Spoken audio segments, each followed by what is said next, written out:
بینەرانی عزیز و خۆشەوی دەمکاتتان باش لە خدمەتانە بۆ پێشکەشکردنی بەرنامەی ئەو حوتەوەی تەلەڤیزیۆنی پەرتۆ لەم بەشە لە بەرنامە داوت ماکرووە لە ساڵای سەرداری دەبیری کۆمیتەی کوردستانی حیزبی حکمەتیست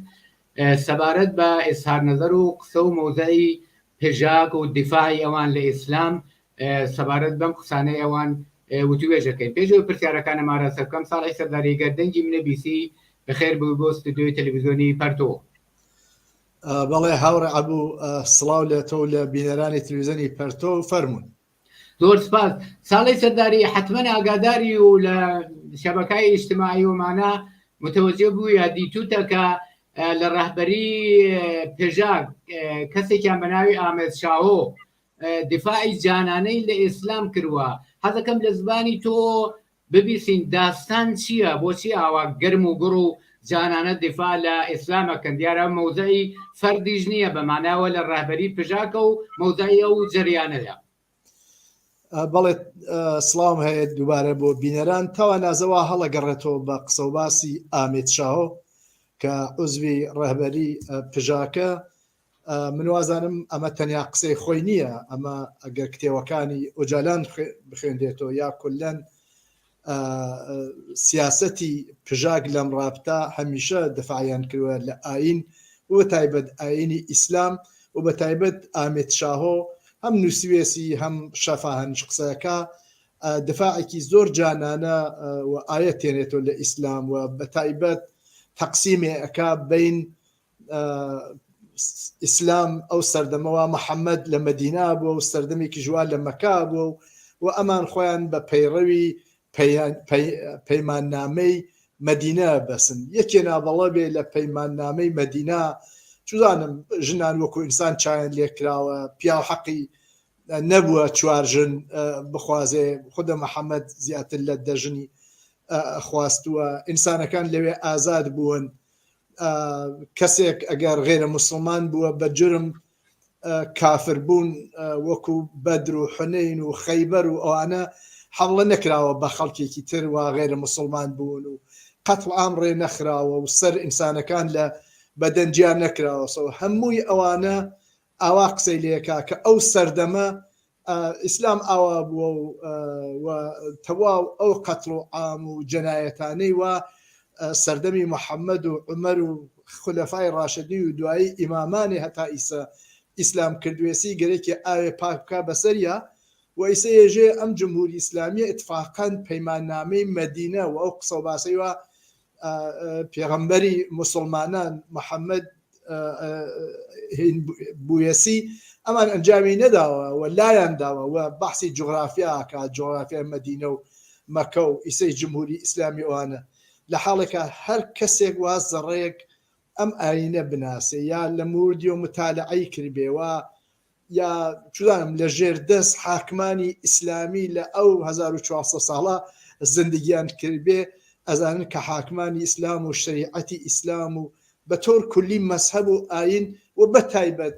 لەو سەردەمەوە هەتا ئیسەیش لە 44 ساڵ ڕابرد و باقی ئەو شوێنەوە حاکمیەتی ئیسلامی هەن خەڵ لە ژێر فشار و کوشتن و بڕین و بە تایبەت ژن نیوەی ئینسانە. هەر لەو پەیماننامەی و ئاغای ئامێد شاهۆ دفاعی لێکا پەیماننامەی مەدینە ژن هەر نیوەی ئینسانە بەعنوان ناقص العەقڵ بووە، نازانم پیا و حەقی بووە هەرچە مەیلی بێرێ هەکەتن و خراپەیە بەسەر ژنابێرێ حەقی خۆیەسی و خوا و ئیسلام و پێغەمبەر و ئەمانە حەقیان داوە بە پیا و ئاوا بکا دەرحەق بە ژنان. منزورم مەوەسە ئەم تاریخە پڕە لە کوشتن و بڕین و جەنایەت دەرحەق بە بەشێک زۆر لە خەڵکەکانی تر و بە تایبەت ژنان و دەیان شەڕیان ڕێخست ڕۆژ بوو 700 نەفەریان سەر بڕیوە ئەو سەرانی ئیسلام زمانی عومەری کوڕی خەتاب یا خالدی ئیبن وەلید یا عەلی کوڕی ئەبوو تالب لە شەڕی خەیبەر حونەین هەر کەسێک و ئیسەیش خومینی ئتفاقەن کەسێک بێژێ ئیسلام ڕاستەقینە چییە منێژم خومینیە، منێژم پادشاهان عەرەبستانن، منێژم تاڵبانە داعشە، ئەوانن کە هەموویان بە نظر من لەسەر ڕێشکە و پێچکەی ئیسلام هاتوون وبرعكس ئەوانە و بەتایبەت ئەم ئاغای ئامێت شاهۆ و سازمانی پژاک کە ئەیانەوێت تەتهیریکەن سەراپا تاریخی 1400 ساڵەی حکوومەتی حاکمیەتی ئیسلام لە خاوەرمیانە و لە ئەو منتەقاوە ئێمە تیایی ژیان و حتا بەشێک لە ئوروپا و لە غەرب کوشتن و بڕین و بێحقوقی ئینسانەکان بۆ هیچ کەس ناتوانێت نکولی ئەمە بکە بەڵام ئەم ئاغایانە ئیمڕۆ هاتوون مەسان حتا بەوە هین نەبوون ئەمانە کمیتەی کەمایەتیە دینەکانیان ئاینەکانیان تشکیل داوە هەموو ساڵێ بەبوون ئاشورا و تاسوعا پەیامەدەن و ئەوان بەشانیانەوە شیعەن تەرەفدار ئەمان سینەزەنیەکەن و بۆ نمونە مەسەن کەسێکی وەکو نەهرۆی حەمەی عەبدولکەریم شێخ نەهرۆی کەس نەزانی کە ئیمساڵ پارەکە ئەم وەختانە بوو یا شاید کەمێ دێرتر مەسەڵەن چوو دفاعی کرد لە ڕئیسی و بە پوڵ و ئیمکاناتێکی زۆر و خەڵکێکی زۆر ژنانێکی زۆری لە شار سنا بە لیباسی یەکڕەنگ و هاورد بە دەف و دایرۆ دفاعیان کرد لە ئیسلام دفاعیان کرد لە ڕئیسی و وتیان تەرەفدارانی حەمەی عەبدولکەریم دەبێ بچن ڕێبن بە ڕئیسی و یا مەسەڵەن بۆ جەژن قوربان پەیامەدەن ئەم کابرا ئەم حەمەی نەهرۆی شێخ هەموو کەس نەزانی وەختێ بوو بە سەرۆکی ئەم تەریقە پەیامی شادباشیان بۆ نردگرێکمە ئەوە بێژم بە تۆر کولی تێکڵاوە لەگەڵینە و حتا لە کتێبەکان ئوجاڵانە باس ئەوە هەیە شیعی عەلەوی ئینقلابی و دەفاعیان لێکەن بە تۆر کولی هەمویان لە ئاینی ئیسلام و لە حتا طریقەگەل مختلف منشعب لە ئیسلام کە هەمویان مسلمان وەلێ شێوەگەلوکو شیعە و سنی و دەروێش و سۆفی و گشت شنگالی و یەزیدی و ئەمانە هەمویان تایسە دفاعیان لەمانە کردووەوە ئاغای ئامێت شاو لە ئیدامەی ئەو سازماندەهیە بۆ دفاع لە کەمایەتی دینەکان بە قەڵ خۆیان یا لە ئیدامەی بۆچوونەکان عەبدوڵڵا ئۆجاڵان لەسەر دفاعی لە شیعە و ئەوانە ئەمیش ئەم تەوزیحاتی داوە و ئەم دەسە گوڵە تازەی داوە بە ئاوە زۆر سپاس بۆ تۆزیحەکانە ساڵی سەرداری جارێ و بگذەرێن لەوەی کە ئەم نەو ئەجەریانانە بەناو جەریانی سیاسی کە میکسێک یا تێکڵاوێک لە تەناقض و ئەوان فریبی و خەڵک فریودان و ئەمانەن بەجێ خۆی کە تۆ هێندێکە تەوزێدا بەڵام پێژار جیان لە مۆزەگیریە و جا لەم دیفاع جانانەی کەلعان لە ئیسلام و ئاینی ئیسلامیکە کە تۆ بە وردی تەوزیحدا ظاهرن مدعی ئەوەن کە جەریانێکی دموکراتیکن بەڵام پرسیارەکە وەیە چۆنە لە ئێستادا بەسا دموکراتیکەکەی ناوەتە ئەولاوە هاتووە ئیسلامە تون و تیژەکەی کە ئەو ئیسلامی ئەو مەدینە زەریەتی دقیقەن ئەو ئیسلامەوە داعش بەڕێوەی برد لە عێراقا لە منتەقەی عێراقومانە چۆنە لە حالی حاضرە ئەم تەغیرە بە قەولی معروف ڕێیلەیانە دەن و ئاوا جانانە دیفاع لە ئیسلامەکەن و لە ئاین ئیسلامەکەن وەرێ خۆیان بە جەریانێکی ظاهرەن دموکراتیک ئەزانن بەڵێ بەنظر من سیاسەت یان جەهەتگیری ئەمانە هەمووی لە ڕاستای ئەوایە کە لە معادڵاتێکا واقعارەگرن مەسەڵەن توزان بەحسی دموکراتی و دموکراسی و ئەوانەکەن تاوە نازاوە منفعەتیانە و بەشێکی تر دفاعکەن لە ئیسلام بۆ بەنظر من مقدارێک احتیاجیان هەست پێی بۆ ڕقابەتێک وا هەسیان لەگەڵ ئەحزابترا لە منتەقەکە مەسەڵەن ئەمە کە ئیسە ئەوان دفاعەکەن یا مەسەڵەن یەزیدیەکان دفاعیان لێەکەن یا ئەوانەوە لە شنگاڵا بوون یا شیعی عەلەوی لە شمالی سووریا لە کوردستانی سووریا یا شیعی نازانم چی لە یا یارسانیەکان لە منتەقەی قەڵخانی و کرماشان و شعبات غەروانە هەمووی بە نظر من لە تەقابل لەگەڵ ئەحزابێک تراوە نظر ئەمان و ڕەقیبیانن مەسەڵەن بە تایبەت تەقابل لەگەڵ حیزبی دموکرات و سازمانی زەحمەت کێشان و ئەمانەیە گەرەکیانە کە نیروی ئیسلامیەکان جەلبکەن بۆ خۆیان لە حاڵێکا کە مەسەڵەن ئەوە 4 مانگ ئەگوزەرێ لە خیزشێکی ئاوا ئینقلابی و بە تایبەت ژنان لە ئێران و لە کوردستانیشان لە پێشەوەی ئەم تەزاهرات و ئێعتراز و خیزشەوەن ئەمان هەڵەگەڕێن و ئێستا دفاعەکەن لە ئیسلام لە حاڵەکە یەکێ لەو شتانە کە کەوتۆسە بەر پەلاماری ئەترازات و مبارزاتی خەڵک ئاینی ئیسلام و ئیسلامیزم و مەسهەب و کۆنەپەرستیە کە کەوتۆسە بەر ڕق و تووڕەیی خەڵک و ئەیانەوێ بینەنە گۆڕ وەگرێکیانە مۆدەر زندگیکەن ئیمڕۆیی زندگیکەن ئیتر سایەی ئیسلام و سەرکوتگەری و بێبەشی و ئەوانە بەسەریانە بێ ئەمان لەم حاڵەتە هاتوون ئەم کارەکەن بۆ ئەوە دڵ بەشێک لەوانە وا مەسەڵەن لە کوردستان ئێرانە وەکو مفتەیزایەکان سەلەفیەکان ئەوانەی وا یارسانیان پێژن ئەهل حەقیان پێژن یا لە کوردستانی عێراقا لە تەقابڵ لەگەڵ پارتیە کە هەمیشە تەقابڵیان بەیەکۆ یەزیدیەکان و نازەمانە خەڵکی شنگال و ئەوانە گرێکیان دڵ ئەمانە بەدەست بێنن ئەگە حزبی دموکراتی کوردستانی ئێران مەسەڵەن یەکێتی مامۆسایان خەریکە ئەنێ بەیەکۆ ئەمانش گەرێکیانە لە تەقابڵ حزبی دموکراتە لەو ڕقابەتە حزبیانە وا دوو هێنن لە تەقابڵیەکە هەر کامێکیان بە قوتبێک متعلقن گەرێکیە مەسەڵەن ئەم لەسەر ئەم دواکەوتویە لەسەر ئەم شتە کۆنە پەرستانەوە بەداخەوە لە ناو بەشێک لە خەڵکی کوردستانە هەر هەست هین بکە نیرو بگرێ سەرمایە گوزاری بکە وەخۆی پێ بەهێزکە نە لە ئەسەر ئەوە کە مەسەڵەن ئیدعای هەست دموکراسی و نازانم ئەوە کە خەڵک مدرن بێن و ئەوانە لەسەر ئەوە یا حەقانیەت لەسەر شتێک وا حەقانیەت بۆ خۆی لە مبارزەیەکی شەفاف و ڕۆشن و حەقیق قەدوتن بە خەڵکە هێز کۆکاتۆ لەسەرەوە ناڕوە بەڵکو ئەچێتە ئەممەیانی کۆنەپەرستیە و لە سعیەکە لە ناو باتەوجە بە ئەو کۆنەپەرستیە ئەو ئرتجاعە وا لە ناو خەڵکە هەیە بەشێکی هێشتا چوزانم ناوشیارن نسبەت بە مەسەلەی ئیسلام و سیاسی و بە تایبەت جمهوری ئیسلامی لە 44 ساڵی ڕابردووە بە خەرجکردنێکی زۆر و مەلاهاوردن و ئیمکاناتی حوزەوی و نازانم لە کوردستانە بەشێ لە مەلاکانی کروەسە خۆی بە پوڵ و بە پارە و کڕیوێن ئەم مەزهەبی ئیسلامە هەر ڕاگرێ بۆیە لەم وەزعاوە ئەم ممکنە لە داهاتوە ئەم خەلە ئەبێتە بەرەوە لە کوردستانیشە ئەبی لە خەلە جمهوری ئیسلامی مەجبور پاشەکشێکە ئەم بەشە لە دواکەوتوی جەزبی خۆی کا لە تەقابل لەگەڵ ئەو کەساناوە حەریفیان لە داهاتی کوردستانە هێزی قودرەتمەندتر بەیەکۆ ئەم حیزبانە هەمیشە سیاسیتان وا بە پۆپولیزمێکی نابە کە حیزبی پژاگ یا سازمانی پژاگ کە یەکێ لە ئەقماری پێکاکایە لە کوردستانی ئێرانە لەسەر ئەمە سەرمایە گوزاریەکە و لەسەر دواکەوتوی ئەڕوا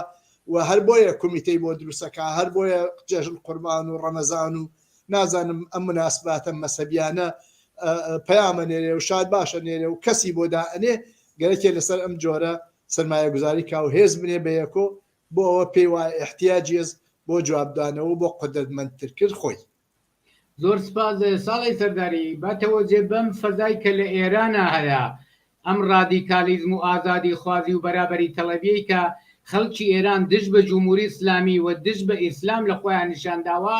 دیارە ئیدعای پرۆپوچی جریانێکی وەک پەژاک چ دێموکراتیکەکەیان و چ ئیسلامە نابەکەیان ناکاتە نانێ بە سفرەی کرێکار و زەحمەکێشی ئەو کۆمەگا ئیزافە ناکە بەڵام پرسیارەکەی من ئەمەدا ئایا پژاک پێش ئەم مەوزەگیریان پێش ئەم دیفاع جانانیان لە ئیسلام ئایا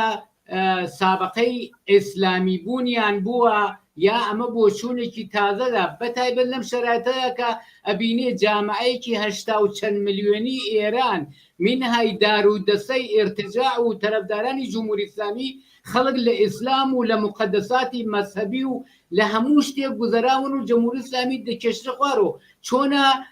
تۆش لە قسەکان تا باسی ئەوەت کرد کە ئەوێ جەماعەتێکی کۆنەپەرست و دواکەوتوو لە دەوری خۆی کۆکاتۆ مادام ئەمە هەدەفیانە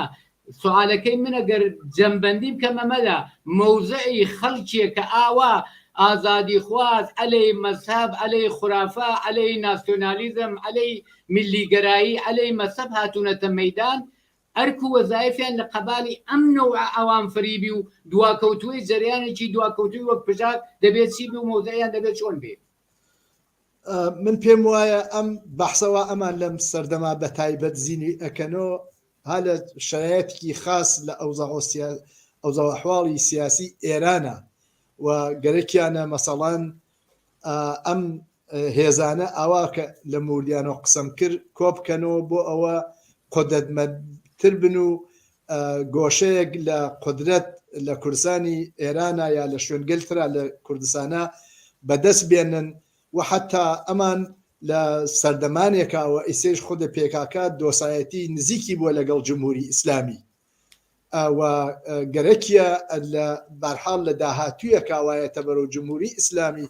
تەزعیفە بێ لە کوردستان ئەمیش بێ بە صاحب دەسەڵات و قدرت بەڵام لە وەختێکی زۆر خراپە بە نظر من ئەمەیان مەترح کردووە و تەشخیصەکەیان حتا بۆ خۆشیان دروست نبووە تۆ ئیشارەت پێ کرد لە حاڵێکا خەڵکی ئێران تەسمیمیان گرووە ئیرادەیان کردووە و هاتوونە سەمەیان ئەوە 4 ساڵە بە هەرچێنەوە جمهوری ئیسلامی و ئیسلامێەوە پژاک ئیسە دەفاعیلەکە بە هەچێ هێزیۆ هاتووە سەمەیان بەرامبەر بە خەڵک سەدان نەفەر لە خەڵکی بەداخەوە کوشتووە ئیعدامی کردووە زیاتر لە 20,000 کەس هەر لە زیندانە و خەڵک کۆڵیان نەداوە و شەو ئیساگەر بە سوورەت جەمعی وەکو مانگی ئەواڵ بە سوێدی هەزاران لە خیابانە و شەقامەکانانین مەرگ بەر جمهوری ئیسلامی بدەن بەڵام هەر وەختێ بۆیان ڕێککەوتە لە هەر کوچەیە لە هەر شوێنێ لە هەر کۆڵانێ لە هەر خیابانێکە خەڵک مەرگ بەر دیکتاتۆر مەرگ بەر جمهوری ئیسلامیە ئەدەن و بەرامبەر بە ئیسلام وێساون بەرامبەر بە جمهوری ئیسلامی وێساون گەرەکیانە بینە نێگۆڕێەوە و ئازاد و لە دنیایەکاوە شایستەی ژیانی ئینسانە پڕە لە خۆشی و ڕەفاه و ئەمنیەت و ئاسایش زندگیکەن بۆیە سنگی خۆیان ئەین بەگولەوە بۆیە گەرەکیان نییە لە ژێر سەیتەرێ حاکمانێکا بن وایسە جمهوری ئیسلامیان پێژێ و شەو ڕۆژیان لێ کردون بە جیهەنەم لەم وەختایە کە مەسەڵەن لە شایەتێکی ئاواکە خەڵک هەر نەمەیانی مبارزا و هەر ئەترازا و عەلەی کولی ئیسلام و جمهوری ئیسلامی کە حکوومەتەکە هاتوونە سەمایان ئەمان لەم سەردەما گەرەکیانە مەسەڵەن ئەم مەسئلە مەترحکەن و شایەدیش نازانم و شایەدیش گەرەکیان بێ نەوعێ پەیامێک بن بە جمهوری ئیسلامی کە لەگەڵیانن بە جۆرێ ئەمان هەن لەگەڵیان بە جۆرێ ئەفشاریان بۆ نێنن ئەمیشە شاید یەکێ لەو شتانە بێەوە مورد نەزەریان بێت چون ئەوان خۆ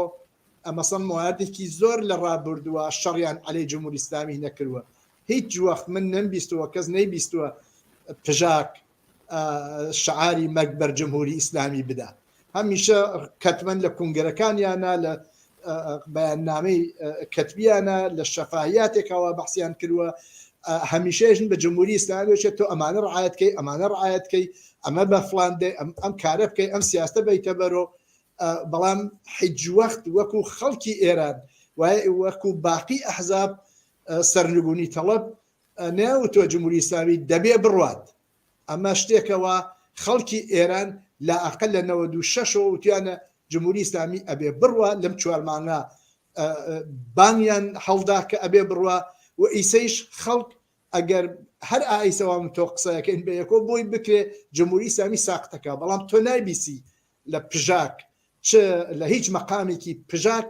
بێت و بێژێ سەرنگونی جمهوری ئیسلامی و جمهوری ئیسلامی بڕوە تەواو اعتراض و مبارزەیەک واسە لەگەڵ جمهوری ئیسلامی هاسی یەژێ ئێوە ئەم کارە بکەن ئێوە دەبێ حەقی فلان بدەن ئێوە دەبێ ئازادیەکان والێکن دەبێ خەڵکی ئەدام نەکەن نەهاتووە بە زوانیانە تاقیان کە بێن جمهوری ئیسلامی دەبێ بڕۆی دەبێت سەرنگون بی و خەڵک ئەبێ سەرنگونی کە بۆیە پێم وایە لەم سەردەما ئەمان لەم چوارچێوە ئەم دفاعیان لە جمهوری لە ئیسلام و لە ئاینی ئیسلام کە غیرە مستەقیم بلەخەرە خۆ جمهوری ئیسلامیش طرفدار سەرسەخت ئاین ئیسلامە هیچ کە نەبووە دوای محەممەد بە ئەنازەی خومینی بەرزن مسلمان بێ لە نەزەر پژاک و ئەم 40 و چەند ساڵە جمهوری ئیسلامی جەنایەتی کردووە باش ئەنجامی نەداوە دەبێ وەک داعش بکە عینەن یەژێ بە نظر من ئەو شتەوە محەممەد ئەو وەختەوتی ئێوە ڕعایەتی ناکەن ئەنا ئیسلام وانیە ئیسلام دڕەحمینە و فلان و فیسارە تاریخ ئیسلام فقط بە خوێن مخالفینی نووسراوە لە هەموو شار و قوشبن و ئەوانۆ هەتام ئوروپا هاتن هەتا چوزانم ئۆتریش تا وین هاتن زەمان سەلاحەدین و نازانم کێوکێ سەرانی ئیسلامی ئەو وەختە عومەری کوڕی خەتاب حەملەی کرد بە ئێران نازانم حسینی کوڕی عەلی چوو بۆ کوفە لە شەڕی کرد بە 6 نەفر تیاچوو هەمیشە کشوەرگوشایی هەمیشە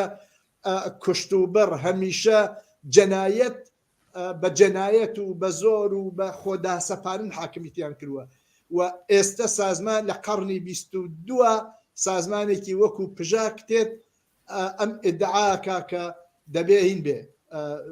ئیسلام ئەمە نییەوە ئێوەژن و ئیسلام خاسترە ببەخشم قەڕی 21 و ئیسلام خاسترە ئەمانەوە هەن لە سەرکارۆ ئیسلامی نائیسلامی محەممەد وایە لە حاڵێکە سەرچاوی هەموو جنایەتە هەر ئەو ئیسلام و قورعانەی محەممەدی کوڕی عەبدوڵایە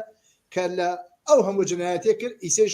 هەر ئەمانە ئەوانەوە پەیڕەوی ئەوەن درێژەیەتەن و ئیدامەیەدەن. زۆر سپاس ساڵی سەرداری وەختەکەمان تەواو بووە هیوادارە مەگەر لازم بێت لە بەرنامەکانی داهاتووە سەبارەت بەم تەرح و پرۆژانەی پژاک و یا هەر جەریانێکی ئیرتجاعی تر زۆرتر قسە و باسکەین. زۆر سپاس بۆ بەشداری تۆ بۆ تەوزیعەکانە لەم بەرنامەی ئەو حوتوی تەلەڤیزیۆنی پەرتۆدا. منیش سپاسانەکەم. زۆر سپاس. بینەرانی عزیز و خۆشەویست بەم جۆراتی نەکۆتاییەم بەشە لە بەرنامەی ڕۆی تەلەڤیزیۆنی پەرتۆ داوەتەکەم بینەری ئیدامەی بەرنامەکان بن کات و ساتێکی